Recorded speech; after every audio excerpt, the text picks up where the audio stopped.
Welcome to Potret, podcast training encephal terkini. Cekrek, cekrek, cekrek.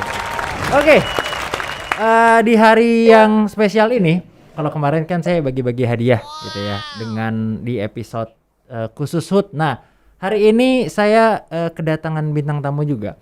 Ini masih dalam rangka ulang tahun encephal. Kalau rekan-rekan kemarin tahu, Pak Acen dan juga Kakak Odi itu sempat bilang bahwa di momen ulang tahun encephal ke-49 ini kita juga berbagi dengan siapa? Berbagi dengan teman-teman, adik-adik kita yang terkena kanker melalui yayasan YKK. Nah, hari ini kebetulan di potret ini, di ruang ini sudah kehadiran rekan-rekan dari YKK. Boleh lambai-lambai ke kamera, Bu? Ya, ini dia.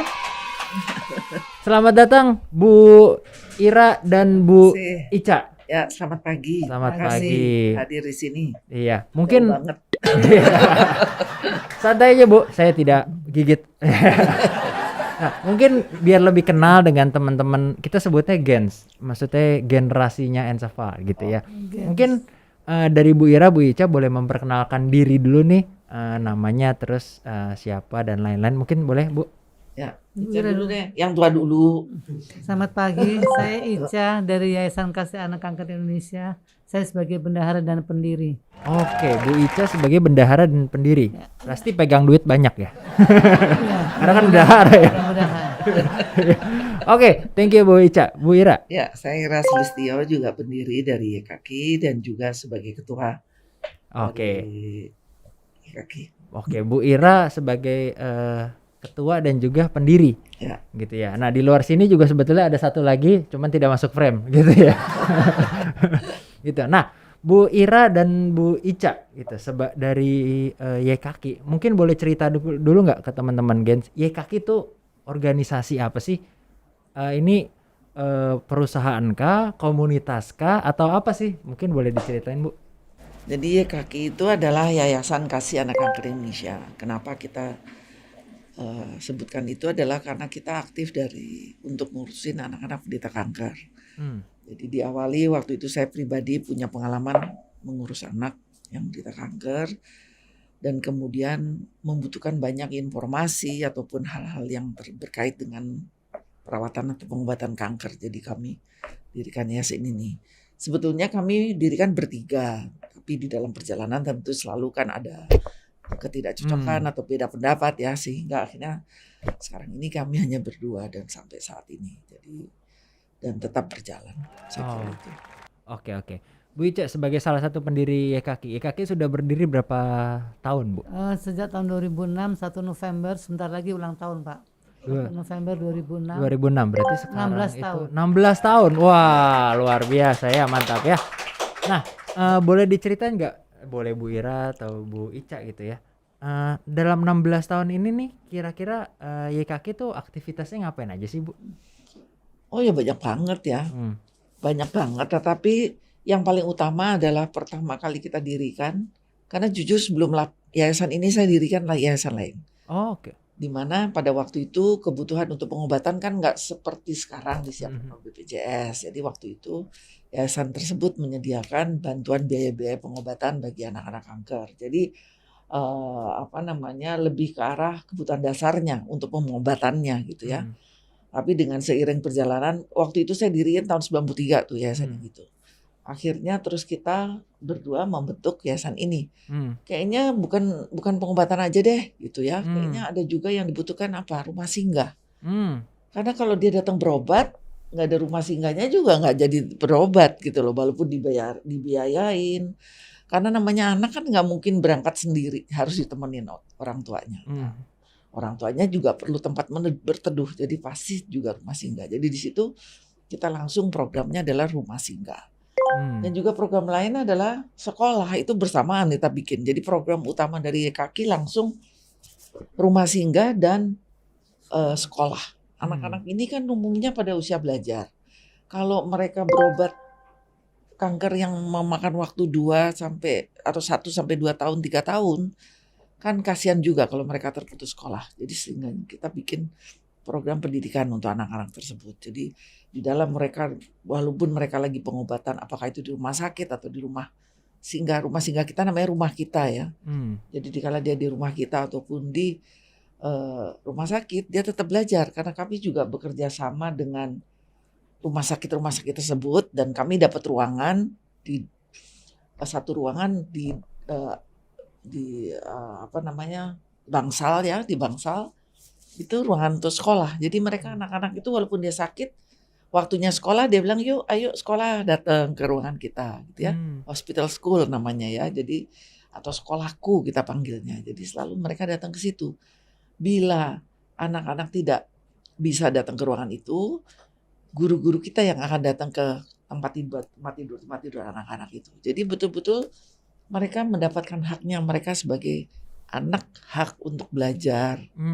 Itu mereka dapetin. Juga hak bermain. Jadi guru-guru itu juga ngajarin kalau usianya masih di bawah 5 tahun ya bermain lah. Itu program kita. Oke, berarti kan sebetulnya secara garis besar programnya 2 tadi ya? Ya. Rumah singgahnya dan juga sekolahnya.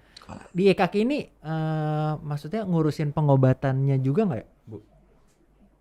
Nggak tahu, mungkin Bu Ica ngurusin pengobatannya juga nggak, Bu? Pengobatan kita juga bantu kalau apabila tidak dibantu oleh BPJS. Oh, berarti kalau tidak dibantu BPJS, ya EKK juga ikut terlibat untuk membantu ya? Ya, sebab ya itu tadi kita semua tahu kan BPJS memang betul-betul sangat membantu pengobatan, tapi kan tidak semua bisa dibantu oleh BPJS. Jadi itu pun setelah di dalam perjalanan mereka kan tinggal di rumah kita ya. Jadi dia dibantu BPJS, dia kembali lagi dia bilang, "Waduh Bu, saya disuruh ini, saya disuruh beli obat ini, suruh beli obat ini yang tidak ditanggung."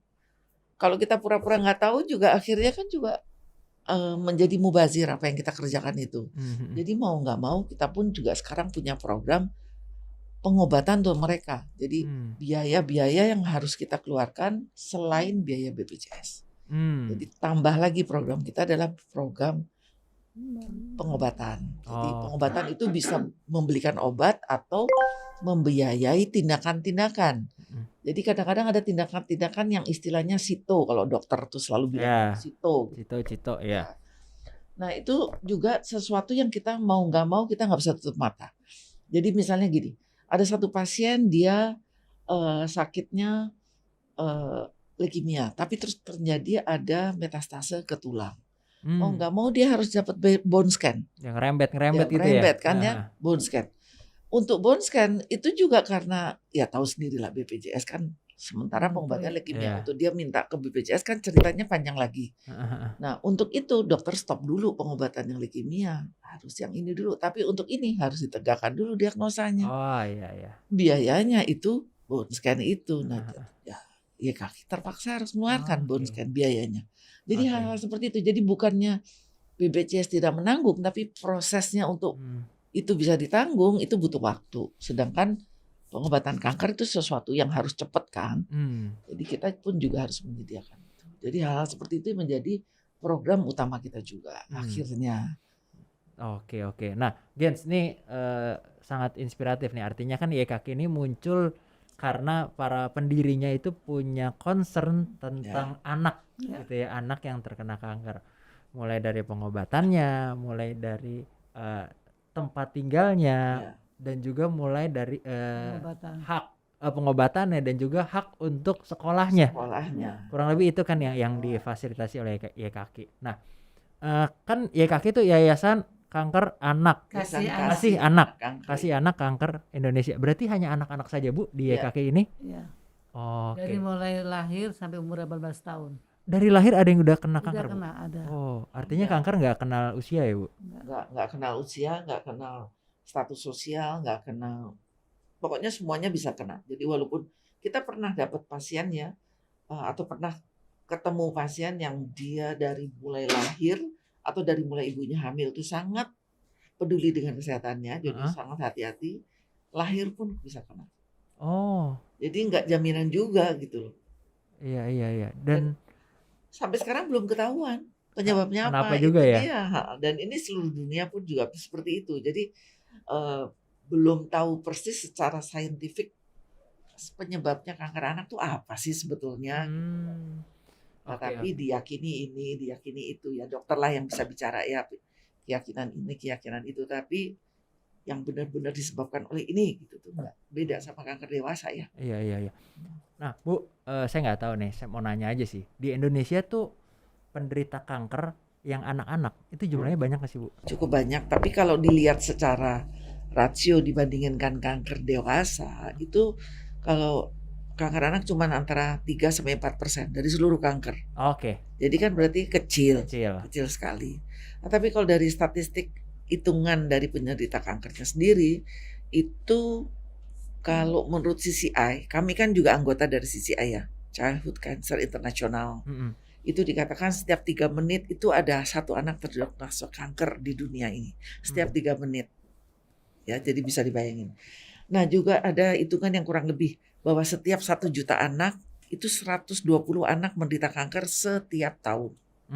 Jadi bisa dibayangin kalau di Jakarta aja taruhlah penduduknya anaknya 4 juta.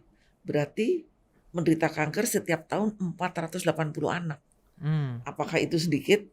Kan juga nggak bisa dibilang. Kan cukup banyak juga gitu. Kemana mereka harus berobat? Nah, ini sesuatu yang kita juga harus angkat dan menjadi peduli. Makanya juga banyak tumbuh yayasan-yayasan yang membantu anak-anak penderita kanker. Karena prioritas dari pemerintah kan tentunya bukan kanker anak. Karena kecil itu tadi jumlahnya. Tapi kalau jumlahnya 480 untuk di DKI aja. Kan juga nggak kecil gitu loh. Jadi ya makanya banyak tumbuh yayasan-yayasan yang membantu mereka gitu. Meskipun memang secara statistik terlihat kecil gitu ya, 4%, tapi kan bukan berarti itu jadi pembenaran bahwa ya udah nggak usah diurusin gitu ya. Pemerintah sih tetap membantu kita ya, kalau kita ada webinar, ada apa, dokternya dan sebagainya pasti didukung, kegiatan kita didukung, tetapi ya nggak prioritas lah kira-kira gitu. Iya. Nah Bu Ica, saya mau nanya Bu, maksudnya kalau anak-anak yang memang masuk ke rumah kita, rumah singgah, itu maksudnya alurnya gimana sih? Kan biasa mereka berobat dulu gitu ya ke rumah sakit, terus gimana sampai akhirnya mereka kok ada di rumah kita gitu? Ntar dari rumah sakit dirujuk ke rumah kita. Kalau ditanya apa punya keluarga atau tidak atau gimana, lalu ditransfer ke rumah kita. Selama diagnosa kanker kami terima. Oke. Kenapa dari rumah sakit ada yang di refer ke rumah kita, tapi kenapa nggak dirawat di rumah sakit Bu? Gini, pengobatan kanker itu kan juga mereka punya protokol ya, mereka punya protokol. Jadi ada waktunya dia harus misalnya dia di transfusi ya, dia di kemoterapi. Kan kemudian dia dipulangkan kalau kondisinya pH-nya udah diatur, udah oke, dia boleh pulang. Nah, boleh pulang itu kan kalau pulang ke daerahnya kan cukup jauh. Jadi sehingga kita tawarkan udah tinggal aja di rumah kita. Karena minggu depan dia harus balik lagi gitu loh ya. Jadi kalau untuk kembali lagi, awalnya memang dia bisa ya terjangkau ya. Misalnya dari RCM dia ke Tanjung Priok atau dia ke Bogor. Awalnya sih kayaknya kuat-kuat aja ya orang tuanya, anaknya gitu. Tapi kan pengobatan kanker cukup lama. Sehingga pada saat udah 7 kali, 8 kali kemo udah mulai dia teler. Bukan cuma telernya aja. Imunitasnya pun juga turun. Jadi kita kan juga mencegah itu supaya jangan ada komplikasi-komplikasi lain yang nantinya menyulitkan pengobatannya sendiri. Sebab kalau segitu ada komplikasi, dia ada panas, ada flu, ada ini, dia nggak bisa kemoterapi. Kemoterapinya pas harus stop, tunggu kondisinya baik sehat lagi. Dan ya bisa dibayangin kalau imunitasnya lagi rendah terus dia kena flu, itu nggak seperti orang biasa, bisa memakan waktu lebih lama. Kemoterapinya berarti terlambatnya, ketinggalannya lama. Nah, itu yang harus dijaga. Jadi kita harus mengusahakan supaya protokolnya tuh jalan tuh tepat sesuai jadwal yang ditentukan oleh protokol tersebut. Ya, kalau di luar negeri itu kalau misalnya kemoterapi hari Minggu, jatuhnya hari Minggu, ya hari Minggu dia harus kemoterapi, nggak bisa ditunda. Nggak bisa geser-geser gitu ya? Gitu. Jadi ini yang kita juga selalu himbau. Sekarang beberapa rumah sakit sudah malah memperlakukan seperti itu. Jadi kalau jatuhnya Minggu ya Minggu di kemoterapi. Tapi awalnya enggak. Senin aja deh gitu, geser gitu. Nah itu yang kita kadang-kadang ya karena saya udah tahu, jadi saya kadang-kadang suka, duh gimana ya rasanya gitu ya. Mestinya nggak begini nih gitu. Harusnya datangnya juga di hari yang ditentukan gitu loh. Karena protokol itu sangat sangat ketat dan memang harus bisa dibayangin deh ya. Kalau kita bom penyakit itu dia harusnya hari ini terus kita undur, kan otomatis daya tahannya kan juga berubah terus obat-obat itu semua. Jadi waktu ngebom yang kedua belum tentu efektif seperti apa yang di ini gitu. Kira-kira gitulah logikanya. Jadi itu yang kita juga bantu dokternya untuk melakukannya tepat waktu. Iya, oke. Nah, saya mau nanya ke Bu Ica. Bu Ica, rumah kita ada di Indonesia ada berapa banyak, Bu? Ada 8 termasuk yang di Jakarta. 8 termasuk Jakarta. Di mana aja, Bu? Jakarta, Bandung, Surabaya, Semarang, Jogja, Makassar, Manado, Riau. Pekanbaru. Oh, Pekanbaru. Oke. 8 nih ya. Dari yang awalnya 1 jadi 8. Berencana nambah lagi nggak, Bu? Ya, sedang ada permintaan sebetulnya ya, kita mau ada di Samarinda sama di Aceh ya. Oke. Ya, semua masih kita cari kemungkinannya, dan kita bikin rumah singgah itu juga nggak asal begitu aja, karena tentunya permintaan rumah sakit dan dilihat juga jumlah pasiennya, dokternya siapa gitu ya. Jadi baru kita bisa bikin. Kalau gitu apakah titik rumah singgah itu memang titik yang berdekatan dengan rumah sakit kah? Ya, betul. Iya, benar gitu ya? Iya, betul. Karena jadi bisa diketahui bahwa pengobatan kanker pada anak itu tidak atau belum ada di semua provinsi. Kira-kira gitu. Oke. Ya. Dalam satu rumah singgah, Bu, rumah kita itu anaknya ada berapa sih, Bu? Kurang lebih? Tergantung dari beda-beda, Pak. Di Jakarta 50. Ada yang 16, ada yang 12, ada yang 9. Beda-beda tempatnya, beda-beda. Oke, kita ngomongin di Jakarta itu 50, memang kapasitasnya 50 kah atau? Kapasitasnya 50. Oh, kapasitas 50. Berarti kalau udah penuh di refer ke tempat lain gitu ya, Bu ya? Kita usahakan dengan cara lain. Oke. Kita usahakan. Oke. Nah, ini saya mau nanya lagi deh. Kan kalau tadi Bu Ira sempat bilang rumah singgah itu memang supaya anak yang sedang dalam treatment pengobatan itu tidak perlu pergi pulang jauh terus tengganya ada di rumah singgah, di rumah kitanya. Nah, di rumah kitanya itu anak-anak tuh aktivitasnya ngapain aja ya? Maksudnya kan kayak ya mungkin dia tidak tinggal di rumahnya sendiri, mungkin nggak ketemu teman-temannya gitu. Nah, aktivitasnya ngapain nih di sini? Biasanya mereka kalau tidak berobat, kita panggilkan untuk untuk musik, belajar musik, atau menyanyi, atau dengan cara itu. Artinya ada aktivitas-aktivitas yang diberikan. Kegiatannya macam-macam lah, karena sekolahku kan ada juga di rumah kita. Jadi guru-guru nanti akan membawa mereka, apakah itu aktivitas sesuai kurikulum atau kemudian ekstrakurikuler.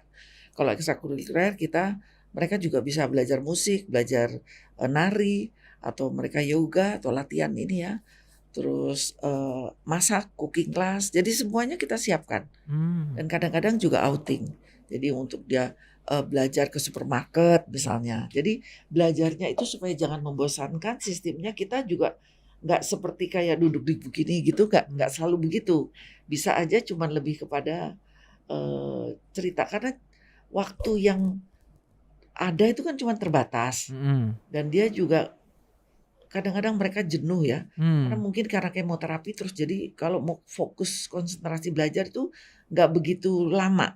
Jadi harus pinter-pinter guru itu mengisi dengan cara belajarnya itu yang harus berbeda. Jadi lebih ke arah tematik belajarnya. Jadi cocok banget dengan kurikulum yang sekarang ini, kurikulum 2013. Jadi tematik, jadi nggak harus berhadapan gini, nggak. Jadi bisa di halaman, bisa di ini. Yang penting pokoknya dia tertarik dengan pelajaran tersebut gitu. Jadi harus dibuat sedemikian rupa sehingga anak-anak senang. Kalau anak-anak yang kecil-kecil sih kita kasih permainan-permainan ya. Segala macam mainan itu ada tersedia, jadi mereka bisa. Dan kita juga menyediakan misalnya ada kunjungan-kunjungan seperti kemarin dari Ensefal datang juga kan ke YKaki, itu bisa bawa panggung boneka, bisa bawa clown, bisa bawa sulap ya, magician gitu. Itu pun juga mereka senang. Jadi aktivitasnya segala macam. Karena mereka itu sebetulnya adalah anak normal yang kebetulan lagi sakit kanker. Iya, iya. Jadi kehidupan normal semuanya. Jadi ya bukan berarti didiskriminasi Enggak, dibedain gitu ya. enggak. Betul. Jadi kalau datang ke sana tuh nggak ada kelihatan anak yang terkapar diem gitu, enggak. Hmm. Ya lari-lari aja ya kayak di rumah biasa aja. Lari-lari, main-main gitu ya. Jadi nggak terikat gitu. Makan dia mau makan juga berapa kali juga nggak ada masalah untuk kita. Yang penting ya tidurnya nggak boleh sampai begadang. Itu juga kadang-kadang kita mesti gara-gara gadget ya kan. Oke. Mereka main. Tapi selebihnya mereka bebas. Iya. Rumah singgah ini kan untuk anak-anak. Orang tuanya tinggal di situ juga atau bagaimana, Bu? Satu pendamping. Satu pendamping. Orang tuanya atau neneknya atau siapa satu pendamping. Kalau balita boleh 2. Oh. Oke. Iya, karena kalau enggak kan padat ya. Iya. Kita yang paling gede nih di Jakarta ini karena kita juga awalnya sih nggak segitu gede, tapi kebetulan kita dapat bantuan dari Pemda DKI dengan bangunan 4 lantai ini kita bisa lebih besar. Otomatis jadi biayanya juga nggak, tanpa disadari operasionalnya jadi lebih gede. Iya.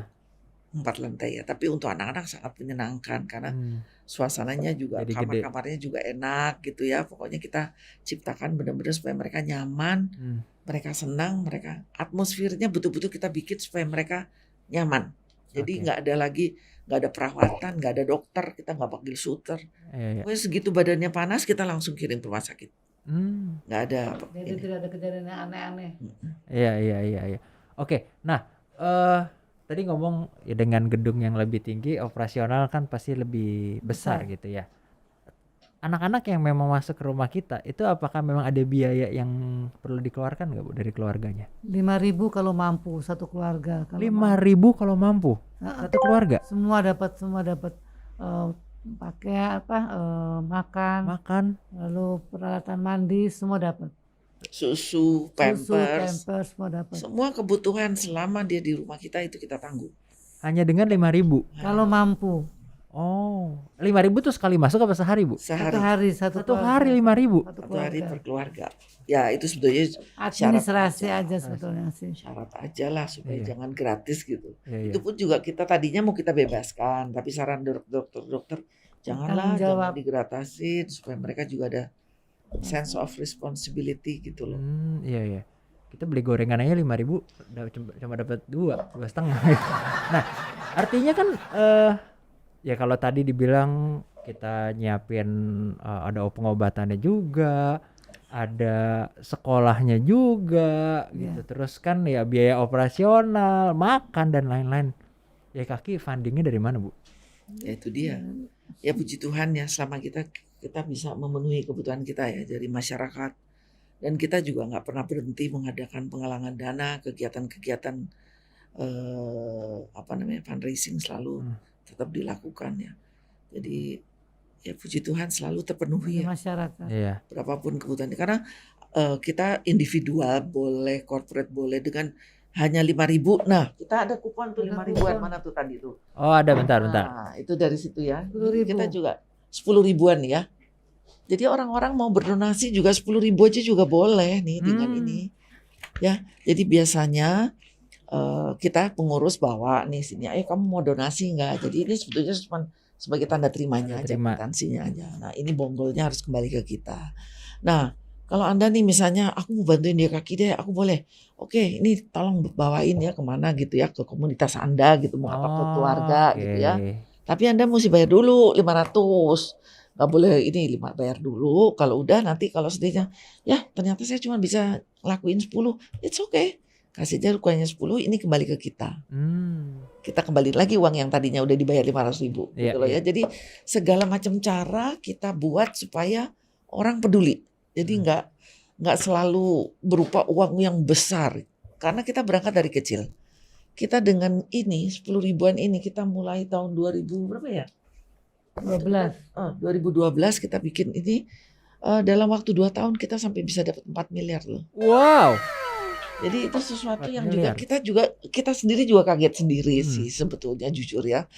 Bahkan pada waktu itu beberapa teman termasuk Farhan, tahu kan Farhan itu entertainer yang suka iya. Dia nggak percaya. Ini ibu-ibu gila juga katanya mau target 4 miliar kok dari jualan gini. Dia benar-benar skeptis banget. Cuman kita waktu itu bilang, Kalau 4 miliar kan cuma 400.000 orang.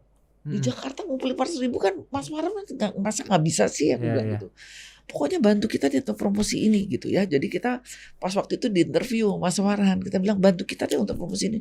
Iya deh gitu ya. Walaupun sebetulnya di belakang kepalanya dia ragu-ragu, tapi dia bantu juga. Ternyata 2 tahun berhasil, dia juga bingung sendiri. Aku pun juga Oh, bingung sendiri gitu loh. Jadi ya udah, puji Tuhan. iya, iya. Orang Jakarta banyak kok yang orang itu banyak yang peduli. Yang penting apa yang kita kerjakan itu yang perlu dilaporkan. Betul. Ya kan? Ya kan? Heeh. Gitu. Iya, iya, iya. Nah, ini juga termasuk penggalang dana nih kita nih. Lihat nih. Tumbler, Ya kan, ada tumbler, ada ada bolpen, merchandise, ada tas. pulpen nih. Ya kan? Notebook. Ini semua bisa dibeli lewat Shopee ataupun langsung ke hubungin cabang-cabang YKaki Oke. di seluruh tadi yang kota-kota yang disebut ya. Itu Mm-mm. termasuk. Ini Bu, Cara-cara. pertanyaan penting. Kenapa bunga-bunga Bu? Ini yang paling sering belanja kan ibu-ibu. Oh ya iya, kan? iya. Gitu. Oke ya. Kalau ketawarin ke bapak-bapak kan juga pasti dia, ya untuk istri saya di rumah, untuk ibu saya di rumah, untuk adik saya di rumah, lebih cepat daripada kita jualan yang barang-barang eksklusif tapi yang hanya untuk satu Segmen tertentu ini, gitu ya. segmen itu susah. Ini kan murah nih. Ini cuman 100. 100.000, ini cuman 150.000 gitu loh. Itu ada air panasnya. Anda bisa termometer. Anda bisa membantu kita dengan 150.000 dengan tumbler yang cantik ini, coba nggak kepengen. Asik, jualan nih, jualan, kan, jualan. gitu. Belum lagi blog note-nya nih, kita bikin khusus nih untuk ibu-ibu yang suka catat-catat belanjaan, kayak catat arisan tuh kan. Iya, iya, iya. Jadi berbagai cara lah ya kita coba. Terus kita ada baggage tag nih, baggage tag bagi orang yang traveling, ini juga kita jual juga cuma 50.000. Kira-kira gitulah. Oke, artinya buat rekan-rekan semua Gens tadi memang kalau tadi sudah diceritain bahwa ini misi yang mulia, betul ya. Pengen membantu teman-teman anak-anak yang kanker, dan memang kalau tadi dibilang mereka itu hanya masuk dengan 5.000 Ya. gitu ya. Artinya kan ada biaya operasional yang harus terus jalan artinya Ya, gitu ya. ya. Nah, memang ya segala sesuatu yang dilakukan dengan hati yang tulus ya Tuhan pasti berkati buka jalan lah ya. Amin. Ya. Gitu ya. Makanya dengan fundraising dan lain-lain itu bisa cukup gitu lah ya, cukup. Nah, kemarin juga di Ensafal kami berhasil berkontribusi ya nggak banyak lah ya gitu, tapi kalau kemarin sih sekitar 50-an juta kurang lebih ya yang masuk. 56. 52. Wah, oke ya, terima kasih loh rekan-rekan Gen semua. Kita terima kasih banget tuh. Iya. Waduh, di kala saat seperti ini tuh, waduh, sangat luar biasa ya dengan jumlah seperti itu ya. Sebab itu tadi saya bilang 10.000 aja juga oke kok gitu ya.